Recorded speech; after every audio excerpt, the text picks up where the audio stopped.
In 2014, funding for the construction of a new polar research vessel was announced, and 7 years later the RRS Sir David Attenborough commenced her first voyage south for the summer Antarctic season. The Sir David Attenborough has just entered Falklands waters for the very first time as she makes her maiden voyage to the Antarctic. We've seen today there's been boats out to welcome her in and people standing on Gypsy Cove, while Bath staff stood on the boat and held up a sign saying proud to be home. The Governor of the Falkland Islands, His Excellency Nigel Phillips, the Chief Executive of the Government of South Georgia and the South Sandwich Islands, Laura Sinclair Willis, and Harbour Master Joe Cox helped to escort the ship into its home port of Stanley and watched as it anchored in Port William. Well, it's a fantastic achievement, years in the making, to actually see the Sir David here with Falkland Islands, Stanley on her stern as the home port. It's such a big thing. There is a historical connection between the British Antarctic Survey and the Falklands, with vessels being flagged here. It's fantastic we've been able to carry on that tradition, and it's to see that vessel here and the connections with Antarctica, it's a real step forward for Antarctic science and research, but also for the connections for the Falkland Islands to the Antarctic Peninsula. This state-of-the-art research vessel has replaced the RRS Ernest Shackleton and the RRS James Clark Ross, who left Stanley for the final time earlier this year as she was retired from service. Designed to support science in the most extreme environments, this ship boasts a range of specialist facilities and laboratories.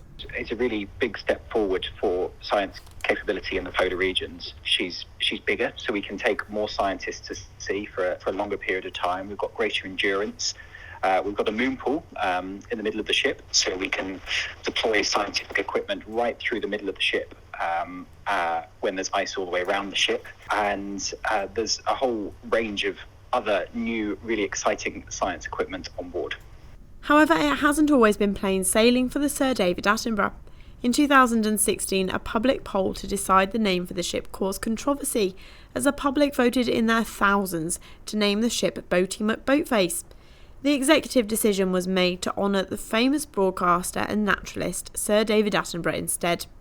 A marine remote-operated vehicle was named Boaty McBoatface, which has the important task of collecting data from previously inaccessible locations. Unfortunately, there was no sighting of the real Boaty McBoatface this morning. However, as the vessel passed the reporting line around 7 a.m. on Thursday, Harbour Master Joe Cox made the first radio communications with the ship. It's a huge moment for the vessel, for the islands, and for me personally. I worked for Bass for 10 years. I've sailed on both the James Clark Ross and the Ernest Shackleton. So to have the honour of welcoming Sir David Attenborough as the Harbour Master was a really big moment. And to see the guys on board so happy and so proud to bring the ship into her home port was a really special moment. The £200 million ship has a busy season ahead of it, with the vessel returning to its home port of Stanley in January before heading back down to the Antarctic for some more research. So there'll be many more opportunities to see the Sir David Attenborough in and around the Falklands. The reaction coming into the Falklands today was absolutely amazing. There's a very positive feeling on board. Everyone is very excited to be here. There was a great sense of occasion with all the small boats that came out to meet us. We were really touched by that, and we love it here, and very pleased to be in our home port.